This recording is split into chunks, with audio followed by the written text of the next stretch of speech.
Queria fazer uma oração primeiro e depois a gente já começa. Senhor Deus, nós estamos aqui nesta manhã para aprendermos mais do Senhor. Nosso único intuito de levantar de manhã neste domingo tão bonito é vir aqui para ter mais comunhão com o Senhor, aprender mais do Senhor, que ao lermos a palavra do Senhor, porque ela é viva, mas que ela seja também eficaz na nossa vida, Senhor Deus.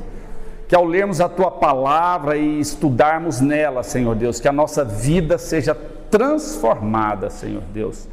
Nossa oração para que o Espírito Santo de Deus esteja aqui presente entre nós e possa ministrar na nossa vida, no nosso coração, na nossa mente, Senhor Deus. E que tudo, Senhor Deus, que a gente possa estudar aqui hoje, seja aplicado na vida prática nossa, no dia a dia, Senhor Deus, para que estejamos cada dia mais conformes o Senhor, segundo a vontade do Senhor, que o Teu Espírito Santo possa, em nome de Jesus, atuar na vida de cada um aqui agora e trazer a palavra que o Senhor tem para cada um de nós nesta manhã.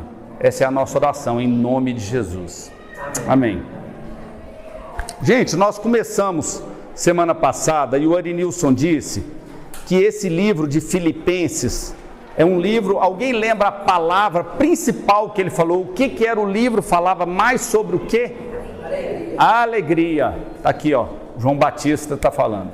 Alegria. Essa carta que Paulo escreveu aos Filipenses fala nada mais sobre muita alegria e amor que ele tinha pelos filipenses. Mas esse pedaço de Filipenses agora, 3 a 11, ele traz muitas coisas práticas para a nossa vida. E a nossa intenção aqui agora é que a gente possa ler e não só aprender do que do que Paulo estava falando para os filipenses, mas que a gente possa aplicar isso na nossa vida, porque aqui tem ensinamentos maravilhosos para nós. Somente esses trechos aqui, se a gente estudasse com afinco, ele pode modificar a nossa vida e nos colocar mais próximos de Cristo, mais próximos do Espírito Santo, para que a gente tenha mais comunhão com Deus. Então, por isso que a gente faz, tanto o Arinilson fez como eu, este resumo, para que vocês durante a semana possam continuar estudando, lendo a Bíblia, dando uma olhada, para que a gente possa continuar a aprender um pouco mais desse livro. Esse é o nosso convite nessa manhã, que a gente possa abrir agora o nosso coração, para que a gente de forma assim plena possamos receber aquilo que Deus tem para nós nesta manhã. Vamos ler o texto? Filipenses 1, de 3 a 11.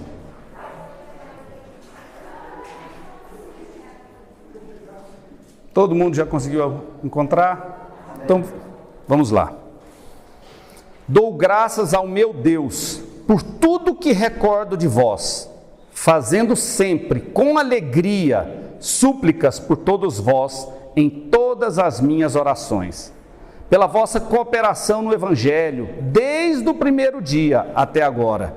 Estou plenamente certo de que aquele que começou boa obra em vós há de completá-la até ao dia de Cristo Jesus. Aliás, é justo que eu assim pense de todos vós, porque vos trago no coração, seja nas minhas algemas, seja na defesa e confirmação do Evangelho, pois todos sois participantes da graça comigo.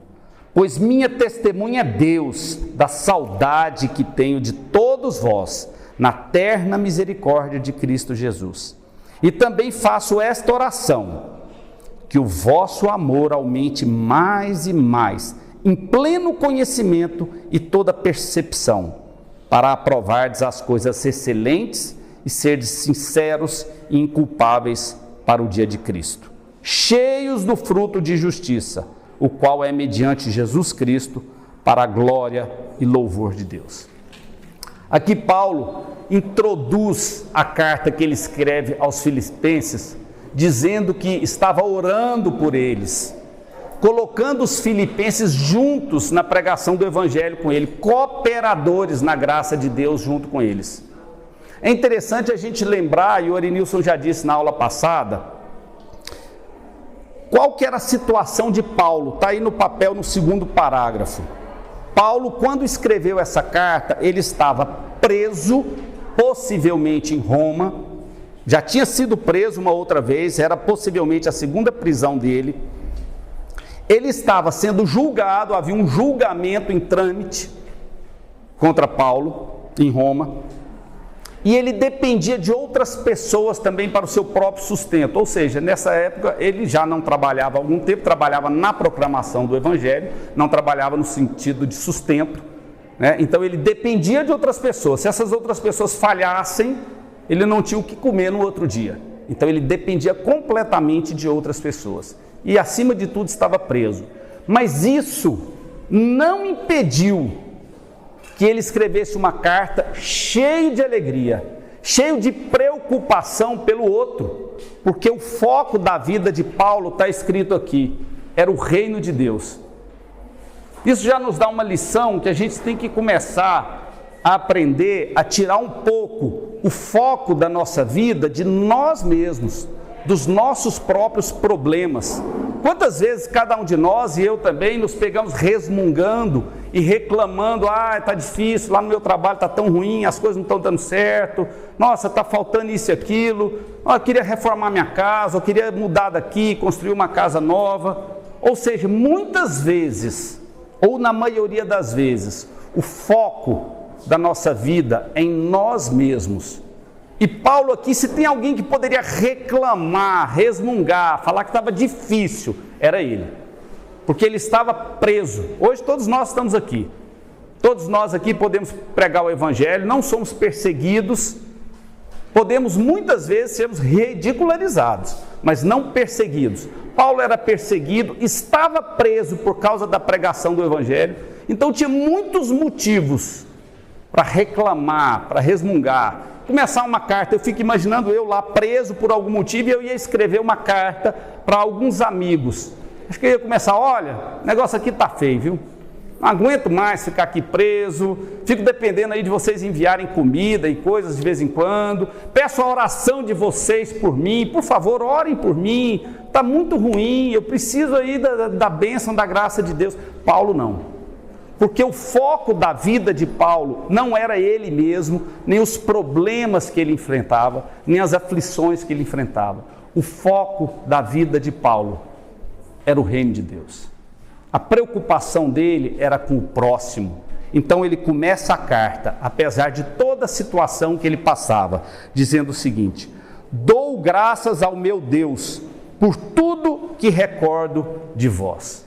Ele começou já dando graças a Deus pela vida dos filipenses. Se vocês tiverem a curiosidade, é interessante isso, ler em Atos 16, lá conta como foi a chegada de Paulo à cidade de Filipos. O Adenilson já disse semana passada que na verdade a intenção deles era ir de Paulo e outros ir para outro lugar, mas o Espírito Santo de Deus levou eles para a Macedônia, levou eles para Filipos. E ali ele estava segundo a vontade de Deus. Quando ele chegou na cidade e começou a pregar o Evangelho, sabe o que aconteceu com ele? Foi preso. Primeiro eles levaram ele para a praça pública, e lá ele apanhou de vara, em praça pública. Depois ele foi humilhado na frente de todo mundo, e depois jogado dentro do cárcere. Lá no cárcere ele ficou atado lá com o pé dele, lá no local do cárcere lá. Ou seja, eu fico imaginando, eu acho que todos vocês já fizeram alguma viagem que às vezes não deu muito certo, né? Você tinha uma expectativa do hotel, ou da casa do parente que você ia ficar, ou do tanto que você ia gastar, e você viajou, o hotel era péssimo, a comida que você comeu não foi tão boa, ou seu parente não te recebeu tão bem, e aí quando você tem lembrança disso, a lembrança às vezes não é tão boa, né? Vira até brincadeira de você contar para os seus amigos: nossa, uma vez viajei para tal local, cheguei lá, o hotel era terrível, a comida estava ruim, gastei tanto dinheiro. Paulo foi para Filipos, foi preso, foi espancado, foi humilhado, e a lembrança deles, dos filipenses, era a melhor possível, porque o foco da vida de Paulo estava no reino de Deus. Ele não citou nada disso aqui. Olha, lembra quando eu fui aí, apanhei tanto, foi ruim, fui humilhado? Não. ele começou: dou graças ao meu Deus por tudo que recordo de vós. Do que ele recordava? Recordava da conversão deles, de muitos lá, que já tinha uma igreja formada, o povo de Deus lá. Recordava das contribuições, das coisas, só de coisa boa, que eles estavam firmes no Evangelho. Essa era a recordação de Paulo, porque o foco da vida de Paulo estava no reino de Deus. Então, ele inicia a carta dele agradecendo a Deus pela vida dos filipenses, porque o seu foco não era nos seus problemas, nem nas suas aflições, mas o foco da vida dele era no reino de Deus. Isso nós vamos falar aqui nesse início todo. Então, dou graças ao meu Deus por tudo que recordo de vós, fazendo sempre com alegria súplicas por todos vós em todas as minhas orações. Aqui já vem uma segunda lição para nós. Paulo orava sempre. Quando a gente vê em várias cartas de Paulo aqui, logo aqui no próximo livro aqui, em 1 Tessalonicenses, eu vou abrir rapidinho lá.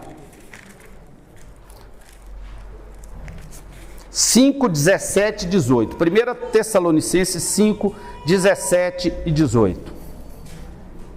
Paulo escreveu essa carta lá para os Tessalonicenses e ele diz o seguinte: orai sem cessar, em tudo dai graças, porque esta é a vontade de Deus em Cristo Jesus para convosco. Então Paulo fazia aquilo que ele recomendava e que ele exortava as outras pessoas.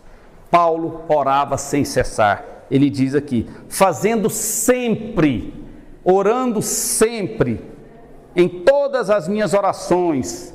E ele fazia com humildade, com súplica. Gente, todo mundo sabe o que é súplica? É pedir fervorosamente, é se humilhar e dizer: eu não sou nada e eu clamo que atenda ao meu pedido. Paulo orava por quem? Por ele. Estava preso, pela situação dele, para que ele fosse solto, para que ele tivesse mais coisas, mais bens. Não. Ele orava pelo outro, porque o foco da vida dele estava no outro, na pregação do Evangelho, e não nele próprio. Então, apesar da situação dele, ele orava sem cessar pelos filipenses, né? E aí vem a nossa segunda lição: nós temos que orar muito.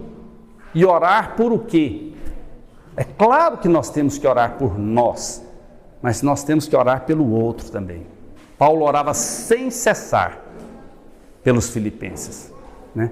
Nas suas orações diárias, ou se você não ora diariamente, quando você ora, será que é só para você?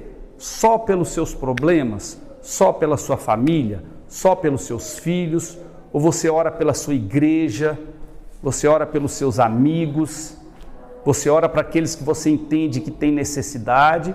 Ou a sua oração é centrada sempre em você, nos meus problemas, nas minhas aflições? Paulo orava sem cessar e orava pelo outro. Paulo orava pelo próximo.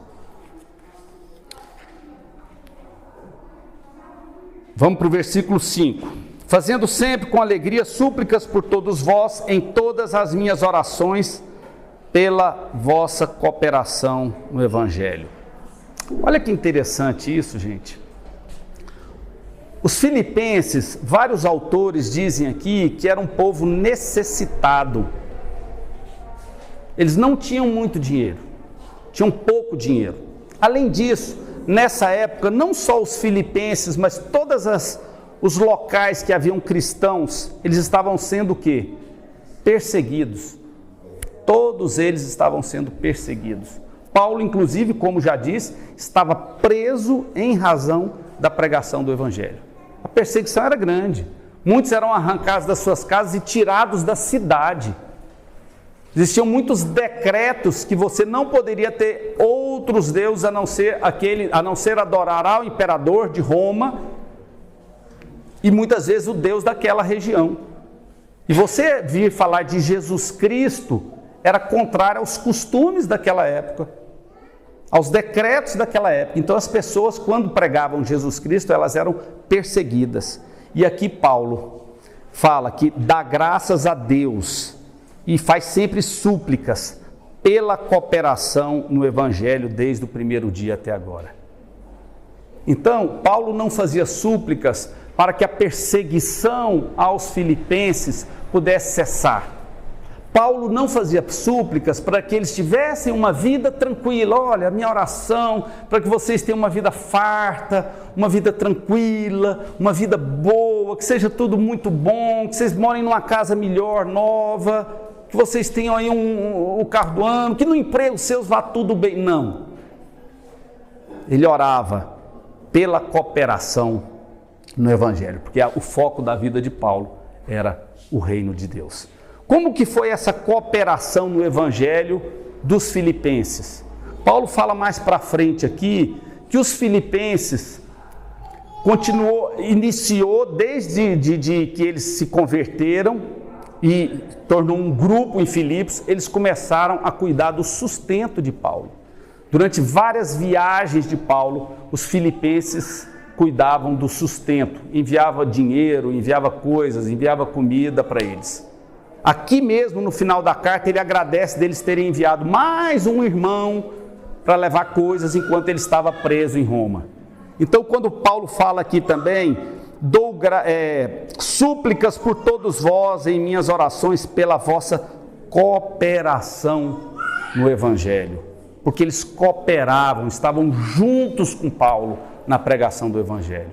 Não só no sustento de Paulo, mas também na pregação, porque não era uma igreja ainda, mas já eram os cristãos reunidos em Filipos, que continuava a pregação mesmo sem Paulo estar lá. Por isso essa felicidade, essa alegria de Paulo pelos filipenses, porque eles tinham compromisso com o reino de Deus, porque eles tinham compromisso com a palavra. Aqui mais para frente ele fala que eles estavam juntos na graça, que era da pregação do Evangelho, estava junto nas cadeias, logo aqui na frente ele vai dizer. Então, aqui a gente pode ver que Paulo tinha um foco sempre no Evangelho. O agradecimento de Paulo pelos filipenses era pela vossa cooperação no Evangelho. Desde o primeiro dia. Que primeiro dia era esse, gente? Primeiro dia era desde a conversão daquele povo, desde que Paulo esteve lá, igual disse em Atos 16, que fala quando Paulo passou lá na viagem e começou a pregar, Lídia e outros. Tinha uma moça que fazia adivinhações, tinha outro que era o carcereiro, que também levou Paulo para a casa dele. E várias pessoas narram lá como elas se converteram nesse dia, e já era um povo, já constituía uma igreja de Deus ali. E Paulo era extremamente feliz com aquele povo, comprometido com o reino de Deus. Então ele dava graças a Deus, glórias a Deus, orava para que eles continuassem nesta cooperação no Evangelho, desde o primeiro dia, ou seja, desde a conversão deles, eles vinham. E isso já tinha mais ou menos, eles estimam que ele escreveu essa carta, já tinha mais ou menos uns 10 anos que Paulo tinha passado por lá. Aqui ele faz no versículo 6 um parêntese. Ele fala: estou plenamente certo de que aquele que começou boa obra em vós há de completá-la até o dia de Cristo Jesus. Isso era a convicção de Paulo da conversão dos filipenses. Somente pessoas convertidas podiam gerar tantos frutos como aquele povo gerava. Somente pessoas convertidas poderiam contribuir tanto com o reino de Deus como os filipenses contribuíam.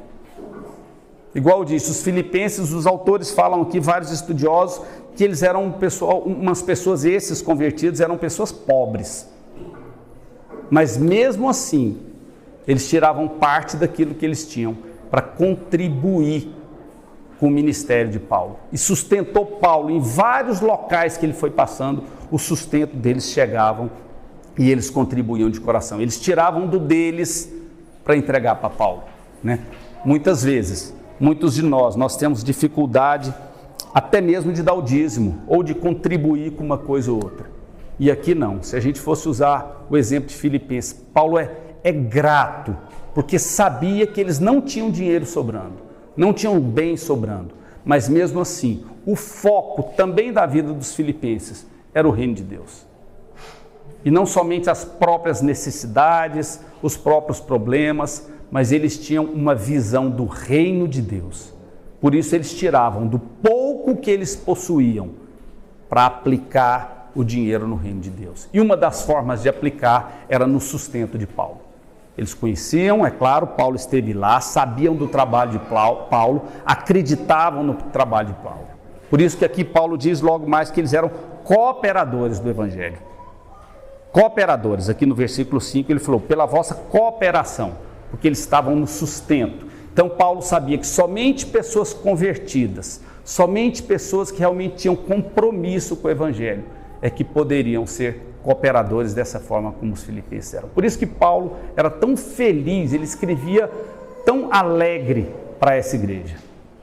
Porque como o foco de Paulo era no reino de Deus, sabia que dos filipenses também o foco era o reino de Deus. Então ele sentia uma alegria imensa. Talvez de todas as cartas de Paulo aqui que ele escreve para as igrejas, é bem possível que essa seja que ele está mais alegre, mais contente com aquele povo. Ele escreve para aquele povo com prazer, com uma satisfação no coração, porque sabia que aquelas pessoas tinham compromisso com o reino de Deus, né? Eu queria imaginar se Paulo fosse escrever uma carta para a nossa igreja aqui, o que ele falaria, né? Como que seria? Qual é a exortação, né? Tem tanta igreja aqui que leva umas pernadas, leva uns coices de Paulo aqui bem grande, né? Se a gente vai olhar as cartas que ele escreveu para as igrejas, né? Tem umas que estão desviando para um lado, tem outra que não dá atenção para ninguém, tem outras que são autocentradas em si mesmo, as pessoas, mas essa aqui não. Essa aqui ele escreve com júbilo, dando graças, dou graças ao meu Deus pela vida de vocês. Vocês são uma bênção para o reino de Deus, vocês têm compromisso com o reino de Deus. E como eu falei no início, eu queria que neste momento a gente começasse a pensar também na nossa vida. O interessante de aprender isso e destrinchar um pouco disso do que Paulo estava escrevendo para os filipenses, para o que Paulo queria para o povo de Deus, é saber se nós também estamos, né, nesse ritmo, nós estamos vivendo isso aqui também. Será que se Paulo fosse escrever para nós, falava, olha, dou graças a Deus porque vocês, Igreja Presbiteriana de Anápolis, são cooperadores do Evangelho. Estou plenamente certo de que aquele que começou boa obra em vós há de completá-la até a vinda de Cristo. Paulo está interessado também no crescimento espiritual. Aqui quer dizer que estou plenamente certo que aquele que começou boa obra. O que é começar boa obra? É o dia que eles foram salvos, o dia que eles aceitaram Jesus. Começou a boa obra na vida deles. E isso continua. Porque nós, como nós sabemos, a gente não tem que vir na igreja domingo após domingo e continuar da mesma forma como estamos. Nós temos que ter, todos nós, um crescimento espiritual, dia após dia, estudando a palavra, orando, né? O Espírito Santo vai atuando na nossa vida e é isso que Paulo quis dizer aqui. Sei que Jesus está atuando na vida de vocês desde a conversão de vocês. Isso só vai encerrar, em que dia que ele fala aqui? Dia de Cristo Jesus, né? Paulo achava que era possível que Cristo estava voltando naquele tempo ainda, né? Não cabe a nós, nem ninguém saber qual é o tempo de Deus que vai voltar. Mas ele sabia que até o dia que Cristo voltasse, continuaria a boa obra, continuaria o crescimento espiritual deles, porque ele tinha certeza da conversão deles. Versículo 7.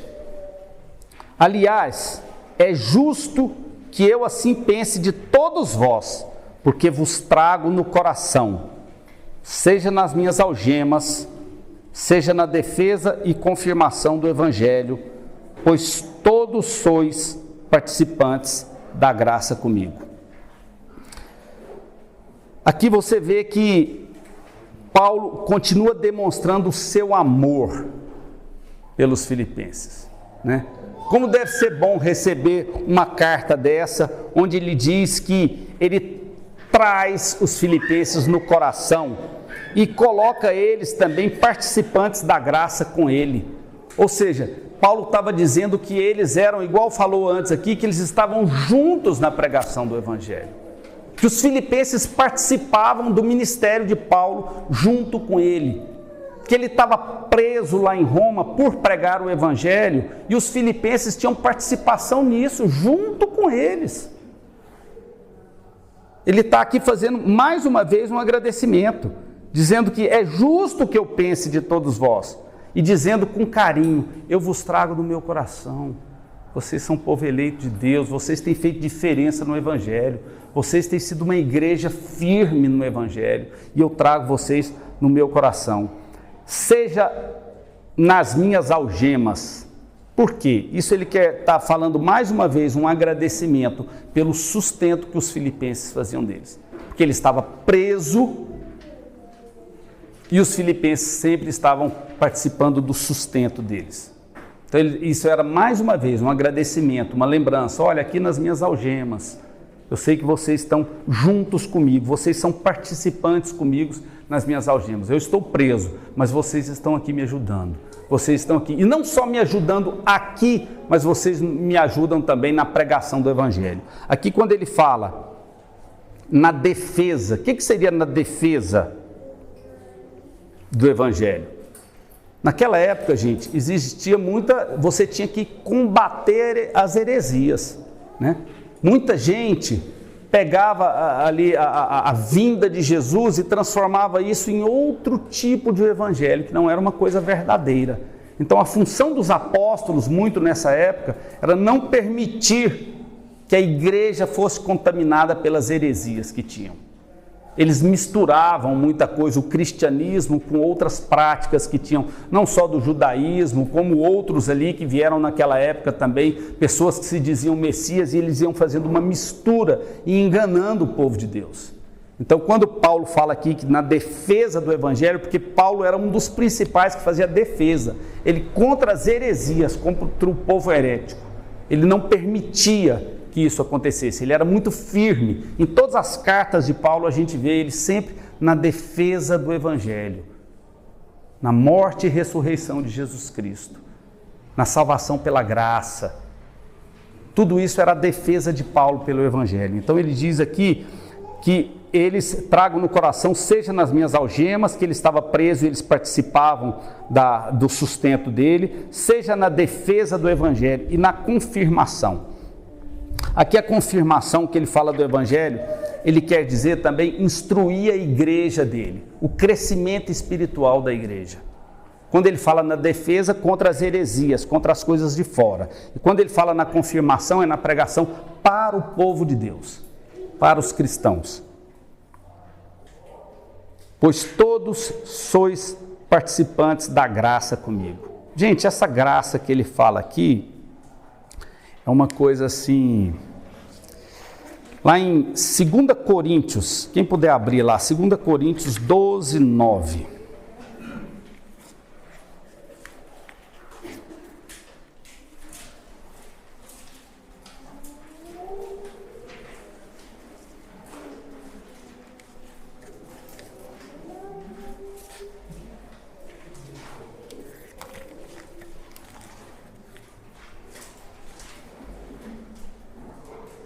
Segunda Coríntios 12, 9. Então ele me disse: a minha graça te basta, porque o poder se aperfeiçoa na fraqueza. De boa vontade, pois, mais me gloriarei nas fraquezas, para que sobre mim repouse o poder de Cristo. Quando ele quer dizer aqui na graça, é a graça que foi concedida a ele de pregar o Evangelho. E que isso vem de quem? Isso vem de Deus, do Espírito Santo de Deus. Então quando ele fala que eles eram participantes na graça dele, eram participantes na pregação do Evangelho, que vinha através do poder de Jesus Cristo. Porque ele fala aqui atrás que o poder se aperfeiçoa de Deus, a graça é o poder que se aperfeiçoa na fraqueza, quando ele estava fraco. Por isso que ele, nas algemas dele, ele continua fazendo o trabalho, porque é aí que ele se sente forte, porque ele tem convicção que ele estava fazendo a coisa correta, porque ele estava preso, e o motivo que ele estava preso era a pregação do Evangelho.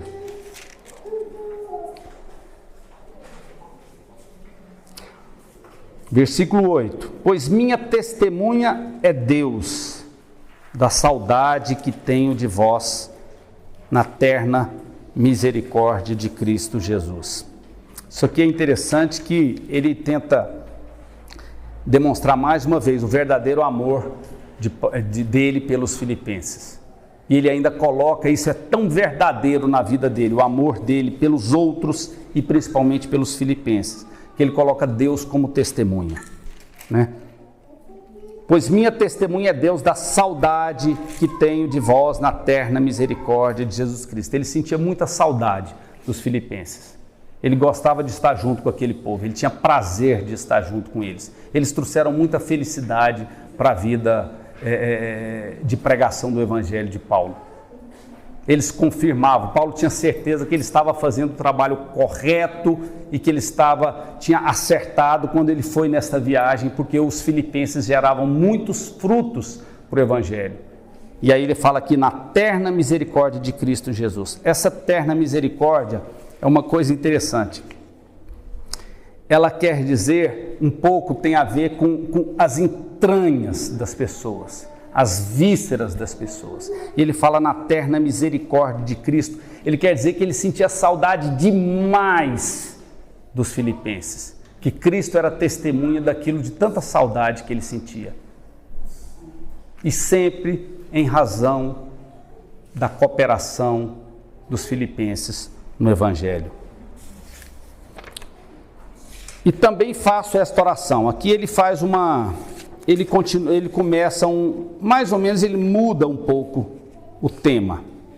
Ele começa uma outra oração, porque aqui ele já deu graças a Deus pela vida dos filipenses, ele já com alegria, com súplicas pela cooperação no Evangelho, e aí aqui ele continua, e também faço esta oração. Ele muda um pouco. E qual é a oração de Paulo? Como aqui atrás, gente, quando ele disse que ele fazia súplicas por eles, fazendo sempre com alegria súplicas pela cooperação no Evangelho. Aqui também, quando Paulo fala, isso eu estou falando no versículo 4, fazendo sempre com alegria súplicas por todos vós, em todas as minhas orações, pela vossa cooperação no Evangelho. Aqui ele repete um pouco diferente, mas ele fala, e também faço esta oração. E essa oração é muito interessante. E eu quero relembrar a vocês o que nós começamos a falar. Este era um povo necessitado, os filipenses. Não era um povo cheio de recursos. E aí a gente pensa, né? Novamente, agora sim, agora Paulo vai falar, esta é a minha oração, que Deus abençoe vocês cada dia mais, com os bens materiais, com as coisas. Não, essa não era a oração de Paulo. A oração de Paulo era outra, porque a oração de Paulo tinha foco no reino de Deus. E também faço esta oração, que o vosso amor aumente mais e mais. Ele queria que o amor dos filipenses aumentasse a cada dia. Que amor é esse, gente? O amor próprio? Não. O amor de uns pelos outros. Nós precisamos muito disso. Vamos ler. Paulo fala um pouco de amor. Aqui no... Deixa eu pegar minha anotação aqui.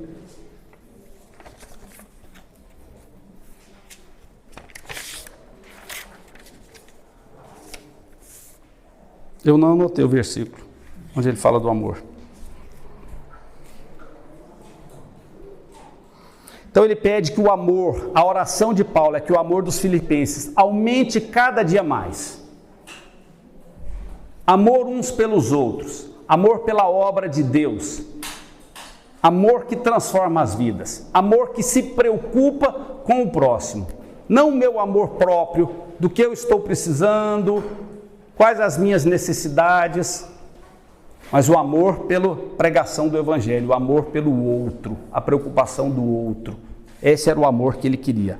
Mais e mais, em pleno conhecimento.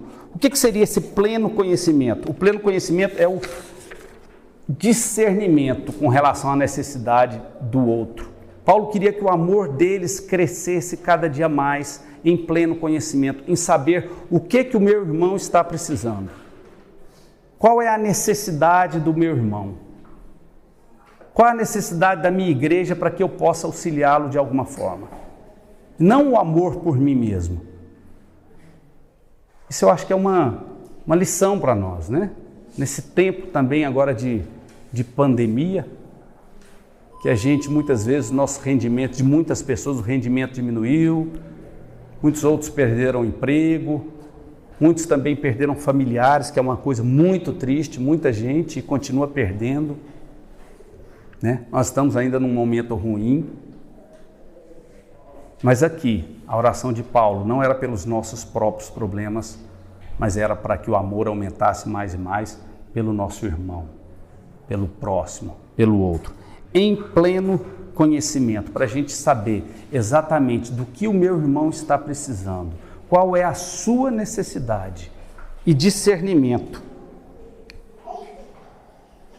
e toda percepção para me saber o que você está precisando e como eu posso te ajudar na sua necessidade. Os filipenses, essa era a oração de Paulo para os filipenses e essa é a oração de Paulo para nós. Essa é a vontade de Deus para nós, para que o nosso amor aumente mais e mais pelo nosso próximo, para que a gente saiba como ajudar, para que eu saiba qual a sua necessidade, porque de acordo com a sua necessidade eu posso tentar lhe ajudar, porque eu tenho amor por você, porque nós temos algo em comum que é Cristo Jesus. Essa era a oração de Paulo para eles. O amor que você ia falar deve ser o que está na folha, do 1 Coríntios 13. A referência está na folha. Ah, então foi por isso. Eu não anotei na cola. Então vamos ler lá em 1 Coríntios 13.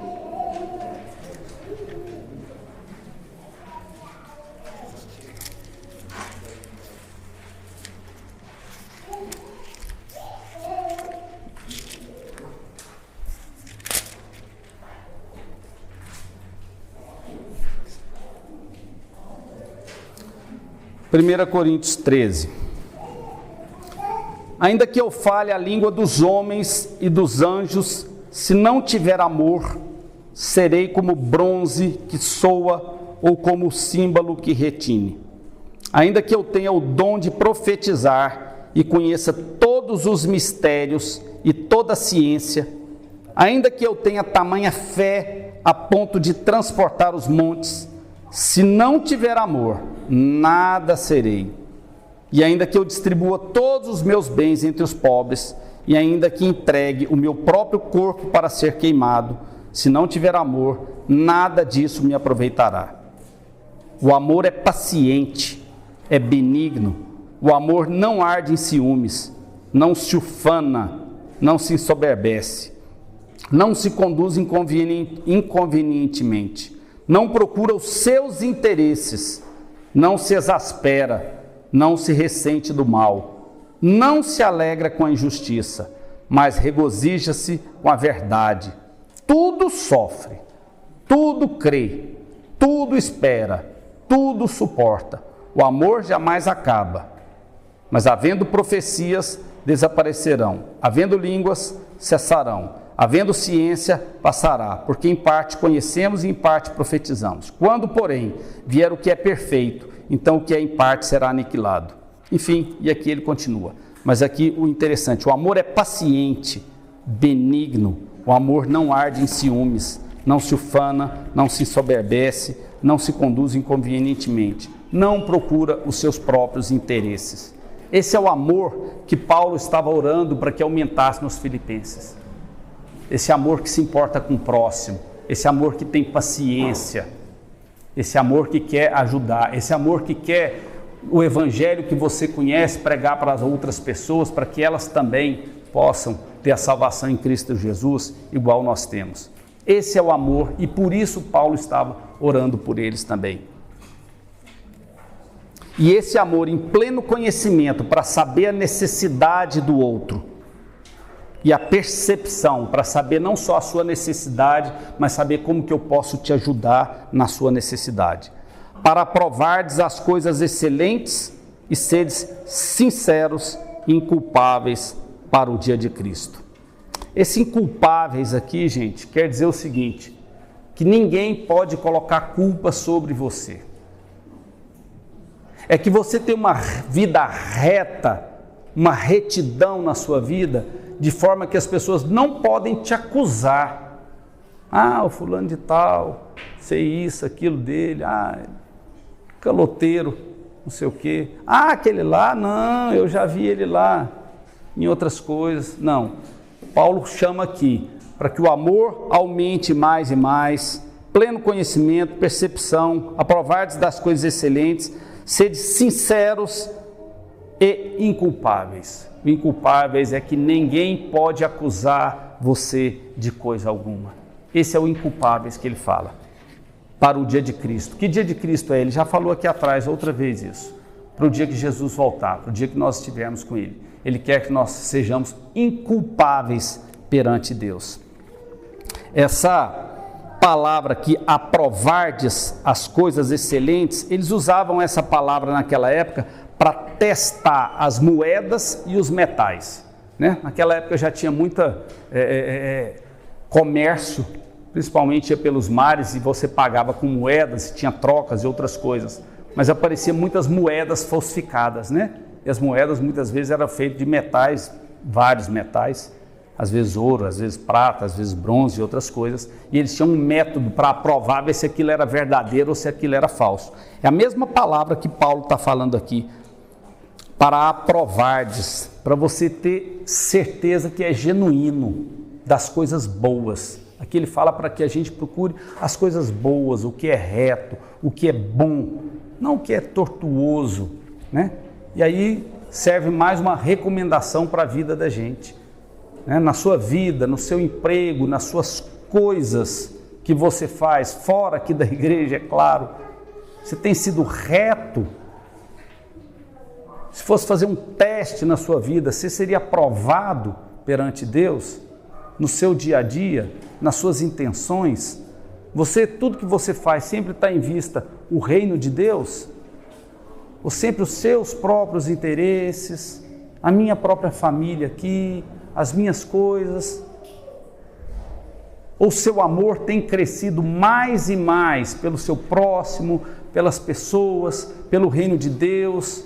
Você tem contribuído cada dia mais para o reino de Deus? Não só para pregar para as pessoas que você conhece, mas também de dar um bom exemplo, de você ser inculpável perante Deus? Será que as pessoas têm coisas para apontar contra você? Se hoje a maioria das pessoas que conhecem você fosse fazer aí uma análise da sua vida, será que elas tinham mais coisas boas para falar ou teria mais coisas ruins para falar? O que eles teriam para falar de você? O que os seus amigos, os seus conhecidos têm para falar de vocês? Será que vocês têm crescido no Evangelho cada dia mais? Será que nós temos sido inculpáveis perante Deus? Será que as pessoas têm alguma coisa para falar de nós? Como tem sido a nossa vida? Essa era a oração de Paulo para eles, para que eles fossem inculpáveis para o dia de Cristo, que eles fossem sinceros em tudo aquilo que eles faziam, para que houvesse realmente a sinceridade no fundo do coração deles, e não fazer coisa da boca para fora ou coisa para aparecer para os outros, mas que eles fossem sinceros, inculpáveis, que o amor crescesse mais e mais. Outra coisa interessante é que eu falo isso pela minha vida, eu preciso orar mais pelos outros. Quantas vezes eu me pego orando e no final da minha oração eu orei por mim, agradeci pelo meu emprego, pelo meu sustento, que eu terminei de construir uma casa agora, pelo carro que eu tenho para andar, assim, agradecendo a Deus, e é importante agradecer a Deus por tudo. Aí peço pela saúde minha nessa pandemia, esposa, filhos, escola deles, que esteja tudo bem, e pipipi, estou terminando a oração em nome, e aí não orei por ninguém, fora a minha família, fora os meus ali, não orei pela minha igreja, não orei pelos pastores, não orei pelos meus amigos, eu não orei por aquelas pessoas que estão necessitadas, eu não orei para que o amor das pessoas cresçam e o meu amor também cresça pelos outros. Eu não orei por uma vida de retidão, para que eu faça o certo, o correto. Então isso tem que estar presente nas nossas orações. oração pelos outros. Oração que o amor nosso e dos outros cresça mais e mais. Não o amor próprio, mas o amor também pelos outros, né? Isso é o cristianismo. É amar ao próximo, é um dos mandamentos, né? Primeiro é amar a Deus sobre todas as coisas e amar ao próximo como a si mesmo. É um dos mandamentos. E muitas vezes a gente no nosso dia a dia vamos esquecendo, em uma vida tribulada, difícil, e nós começamos a olhar para nós mesmos e para as nossas necessidades. Isso aqui é uma lição de Paulo para a vida da gente. Ele está orando sem cessar, orando pela vida dos outros, orando para que o amor dos outros aumente, orando pela vida espiritual para que eles sejam inculpáveis perante Deus. Isso era uma oração, igual ele falou aqui já, uma oração constante. Constante. Aqui está escrito aí que esse Stephen, que é esse livro aqui muito bom, que eu estou lendo, que foi indicação do Arinilson, ele fala aqui na folha, vocês. O coração pastoral de Paulo se revela em sua preocupação com o crescimento espiritual dos filipenses.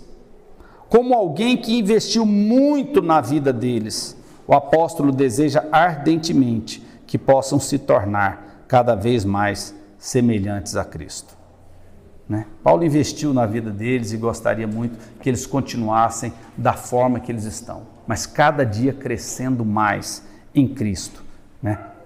Isso aqui eu escrevi também: o discernimento deve levar os crentes a escolherem as coisas boas e melhores e rejeitarem as más. Por fim, no versículo 11, a gente já termina: cheios do fruto de justiça, o qual é mediante Jesus Cristo, para a glória e louvor de Deus. Eu vou falar o final primeiro. Tudo que ele orou aqui por eles, amor aumente mais e mais, falou da cooperação deles do Evangelho, que eles eram participantes da graça com ele, tudo era para o louvor e a glória de Deus. Tudo que nós fazemos na nossa vida, tudo é para o louvor e a glória de Deus. Esse deve ser o nosso intuito, de viver para o louvor e a glória de Deus. Nós crentes, nós que fomos redimidos no sangue de Jesus, temos que viver para a glória de Deus. O foco nosso da nossa vida tem que ser o reino de Deus. Aqui está escrito na folha também, Warren Wiersbe diz que Paulo não está interessado apenas nas atividades da igreja, mas sim no tipo de fruto espiritual produzido quando se está em comunhão com Cristo. Jesus produz o fruto através de nós, quando a vida dele se manifesta através de nós. O fruto da justiça representa um viver correto e em favor do reino. Esse interessante aqui quando ele fala de cheios do fruto de justiça. Você, se começar a estudar sobre fruto da justiça, vai encontrar várias interpretações de vários autores dizendo o que é fruto de justiça. Alguns imaginam que é o fruto do Espírito Santo, né? Lá em Gálatas 5:22, não vou ler que nós já temos que terminar, fala dos frutos do Espírito, que é o amor, a alegria, paz, felicidade, e vai falando dos frutos do Espírito Santo em nós, né? Os frutos que o Espírito Santo produz em nós. Aqui, muitos dizem que ele não está falando dos frutos do Espírito Santo. Ele está falando do fruto de justiça. Outros dizem que o fruto de justiça é você frutificar. Através do seu amor ao próximo, você vai frutificando e vai fazendo a vontade de Deus. Mas já a maioria dos autores estão dizendo que não é a questão de você frutificar que ele está falando aqui, mas sim ele está falando de uma vida de retidão. Mais ou menos o fruto de justiça seria mais ou menos aqui a mesma coisa que inculpáveis para o dia de Cristo. Seria você ter uma vida reta, uma vida correta, onde ninguém pode te acusar de nada, onde você faz o certo e o bom. E a gente só consegue fazer isso mediante Jesus Cristo, e a gente faz isso para a glória e louvor de Deus. Gente, essa é uma carta amorosa que Paulo escreveu aos Filipenses. E uma carta que ele só fala coisas boas para os filipenses. E ele ora por eles porque sabe que eles são cooperadores do Evangelho e ele quer que cada dia eles estejam mais aptos a pregar o Evangelho. Ele não sabe quando ele vai poder estar de novo com eles, nem se um dia ele poderá. Ele pretende estar, mais para frente ele fala, pretendo estar aí de novo devido ao amor, ao carinho, à saudade que ele fala aqui, que ele tinha dos filipenses. Mas ele não sabe se ele vai estar lá. Então ele escreve essa carta, dizendo o que era importante na vida deles. Acima de tudo, elogiando eles, dizendo da alegria de saber que eles estavam no caminho certo. E a lição final que eu gostaria que ficasse para todos nós hoje, é que a gente lesse novamente esse texto, não agora, que você pudesse ler, e pensa se isso é uma verdade na sua vida. Se Paulo poderia chamar você de cooperador no Evangelho junto com ele. Se hoje, através da sua vida, do que você faz, se você tem cooperado no Evangelho, ou se você tem vivido somente para você, ou somente para a sua família, o que é correto viver para a família também, mas esse não é o nosso foco. Esse não é o foco do cristão. O cristão, o foco dele é o reino de Deus. A sua vida é importante, as suas necessidades são importantes. Você deve orar por elas, agradecer a Deus pela sua vida, pela sua saúde e suas necessidades. Mas o nosso foco não é a nossa própria vida e as nossas próprias necessidades. O nosso foco é o reino de Deus. O nosso foco é cooperarmos no Evangelho. Que a gente pudesse hoje fazer essa meditação e saber o que nós temos feito pelo Evangelho, para pregar pelo reino, pelos nossos irmãos, pelo próximo, o que você tem feito além de fazer pela sua própria vida. Terminar lendo aqui essa última frase aí. O alvo final das orações intercessoras de Paulo pelos filipenses é o louvor e a glória de Deus. Esse objetivo principal deve ser a maior motivação em tudo que eles fizerem. Vamos fazer uma oração? Senhor Deus, nós agradecemos por estes momentos aqui e que esta palavra que Paulo escreveu aos filipenses possa ser eficaz também na nossa vida, na vida de cada um. Que possamos sermos considerados cooperadores do Evangelho, Senhor Deus.